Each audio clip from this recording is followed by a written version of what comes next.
Hello बच्चों, चलो आज हम स्टार्ट करते हैं अपने फर्स्ट एक्सरसाइज को, जो कि है अपना first chapter our earth and our solar system. तो पिछले इसमें हमने इसकी थ्योरी देखी थी कि इसमें क्या क्या है, कौन कौन से डेफिनेशंस है, क्या है, कौन सी कंसेप्ट है, वो सब देखा था। अभी आज हम उसके एक्सरसाइज देखते हैं। तो एक्सरसाइज में फर्स्ट क्वेश्चन था, one of the asteroids have fallen out of its place in the asteroid belt and it's hurtling towards the sun. Our Earth is in its way and there is all likelihood of collision. What can be done to prevent this collision? अभी क्या है, कुछ asteroids है वो fall हो रहे towards the earth और वो उन बिटवीन क्या है, अपनी अर्थ है, ओके, इन कोलिजन के बीच में। तो ये प्रिवेंट करने के लिए हमें क्या करना पड़ेगा? ओके, वो एक दूसरे के साथ ना टकराए, इसलिए हमें क्या करना पड़ेगा? तो use the shock wave to reflect it away from the earth. Okay, which means attach 3 large remote controlled rockets to the asteroids, turning it into a large space vehicle and move it away from the dangerous collision. अभी देखो, ये अगर सारे asteroids अपने अर्थ के तरफ आ गए, एक दूसरे को टकराए, तो क्या हो सकता है, पूरा जो अपना सिस्टम है वो हो सकता है डैमेज, हो सकता है डिस्ट्रॉय हो सकता है। तो वो ना हो, इसलिए हम क्या कर सकते हैं, शॉक वेव जो है ना, जो कि रिफ्लेक्ट होते हैं, तो use the shock wave to deflect it away from the, deflect करने के लिए हमें शॉक वेव यूज करनी है। जैसे कि क्या होता है कि जो रिमोट कंट्रोल रॉकेट्स है, जैसे 3, वो हमें क्या करना है, एक साथ जोड़ते हैं और उसको क्या करना है, एस्ट्रॉइड्स को टर्न करना है towards the large space vehicle, okay, and due to which क्या हो जाएगा, वो मूव अवे हो जाएंगे फ्रॉम द अर्थ एंड उसके कारण क्या हो जाए, ये जो कोलिजन, जो डेंजरस कोलिजन होगा वो अवॉइड हो जाएगा। ओके, अभी हमें नेक्स्ट क्वेश्चन दिया है, what will happen to our solar system if the sun were to suddenly disappear? अगर अपना सोलर सिस्टम में से सन सडनली डिसअपियर हो गया तो क्या इम्पैक्ट हो सकता है? तो देखो, पहला तो क्या हो जाएगा, अगर सन डिसअपियर हो जाएगा तो अर्थ में जो भी अपनी लाइफ है वो सीज हो जाएगी, स्टॉप हो जाएगी। क्यों? क्योंकि sun is the source of light and heat, तो लाइट भी नहीं रहेगा, हीट भी नहीं मिलेगा और टोटल प्लैनेट अपना क्या हो जाएगा, डार्क हो जाएगा। So there will be complete darkness on all the planets and planet will move from their orbits and they clash against each other. क्या होगा, जो ऑर्बिट प्लैनेट है अपने ऑर्बिट के साथ ना घूमते हुए एक दूसरे के को भी क्लैश कर सकते हैं। ये होगा अगर सन सडनली डिसअपियर हो गया तो। अभी सेकेंड क्वेश्चन है, suppose you want to give your address to a friend you have on the planet Mars. Okay, आपका एक फ्रेंड है जो मार्स प्लैनेट पे है, okay, and how will you write your address if you want them to understand exactly where you live? अगर आपको means उसे आपको एड्रेस देना है तो आप कैसे दोगे कि वो एग्जैक्टली जान पाए कि आप कहाँ पे रहते हो? तो पहले तो क्या करना पड़ेगा, if you want to give your address to person who lives on Mars, first then you would to inform to visit the planet which is the third towards sun in the solar system. जैसे कि हमने अपने पिछले theory part में देखा था कि सन के हम कंपेयर करेंगे तो अर्थ की पोजीशन कितनी, विच is the third towards the sun in solar system. Okay, the planet is next to your planet and has one satellite moon in its orbit. तो वो जो है मार्स और अर्थ, तो अपना जो मार्स है वो क्या है, अर्थ से एग्जैक्ट नेक्स्ट है। तो अगर मान लो फॉर एग्जांपल हम जैसे एड्रेस लिखते हैं वैसा लिखे तो कैसा बोल सकते हैं, मान लो एग्जांपल हमने एक पर्सन का वो नाम दे दिया, जैसे कि एग्जांपल है शशि राणे। ओके, वो विश्रांतवाड़ी पुणे में रहते हैं और स्टेट क्या हो गई, महाराष्ट्र, और अपनी कंट्री हो गई इंडिया। ओके, और कॉन्टिनेंट कौन सा है, एशिया, और अर्थ विच हम क्या कहेंगे, third planet of solar system. इस तरह से हम क्या दे सकते हैं, एड्रेस दे सकते हैं अपने फ्रेंड को जो कि मार्स पे रह रहा है।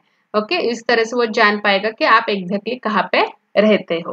ओके, अभी नेक्स्ट है क्वेश्चन 3।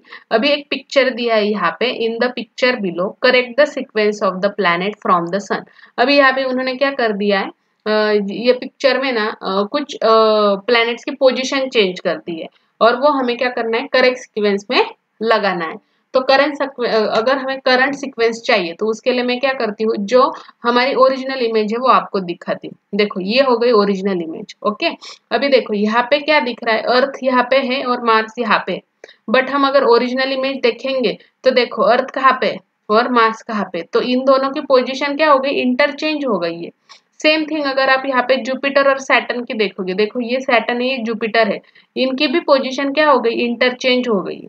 तो यहाँ पे अगर हमें सीक्वेंस सही करना है तो हमें क्या करना पड़ेगा, देखो सीक्वेंस सही करना है तो देखो in the above picture Mars and Earth position are interchange, also the Jupiter and Saturn's position also interchange. Okay, तो वो था रॉन्ग सीक्वेंस। तो सही सीक्वेंस क्या है, the correct sequence should be the Mercury, Venus, Earth and Mars from the sun we are considering.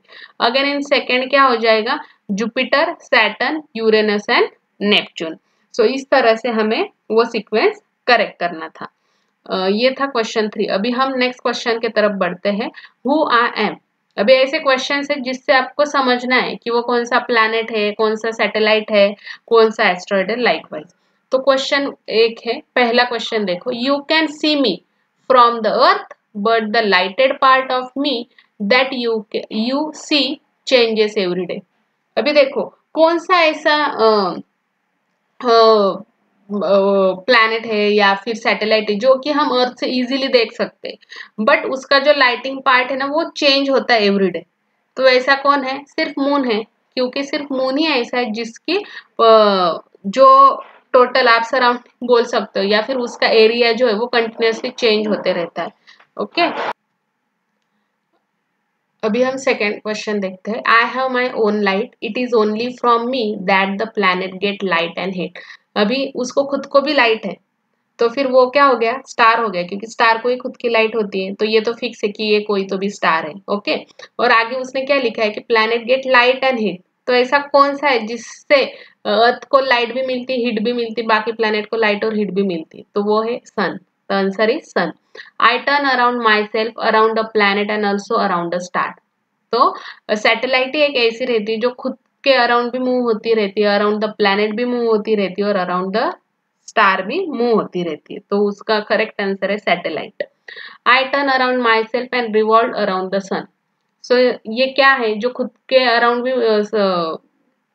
Turn होते रहता है और revolve around the sun as well. So वो है planet. Okay, no other planet have a living world like mine. Answer is earth. सिर्फ earth पे ही living system है, बाकी किसी भी प्लैनेट पे लिविंग मैकेनिज्म अभी तक तो भी अवेलेबल नहीं है। I am the nearest star to the earth. Answer is the sun. Sun is the nearest star to the earth. अभी नेक्स्ट क्वेश्चन है, question 5, for what purpose are rockets use in the space travel. Okay, क्या purpose रहता है rockets का to used in space travel. तो answer है very powerful rockets are used to send the spacecraft into the space and a tremendous quantity of fuel is burnt in rocket so that spacecraft weighing thousands of tons may be launched into the space। इसलिए rocket सबसे useful use किए जाते हैं space travel में। Next question है, what information do man made satellite provide. जो man made satellites होते हैं वो कौन सी इंफॉर्मेशन प्रोवाइड करते हैं। तो मैन मेड सैटेलाइट्स क्या करते हैं, provide the information about the agriculture, environment, weather, forecasting, जो हमें डिफरेंट मैप्स बनाने होते हैं वो, again searching for water and mineral wealth on the earth, and also it is use for the telecommunication purpose. इसलिए अभी बहुत सारे मैन मेड सैटेलाइट्स हैं जो कि सोलर सिस्टम में भेजी गई है। सो ये था अपना एक्सरसाइज पहले चैप्टर का। जो भी हमने क्वेश्चंस अभी डिस्कस किए इसको पढ़ना अच्छे से देखना, क्योंकि एग्जाम में आपको इसमें से क्वेश्चंस आ सकते हैं, तो अच्छे से पढ़ाई करो और प्रैक्टिस करते रहो। Thank you.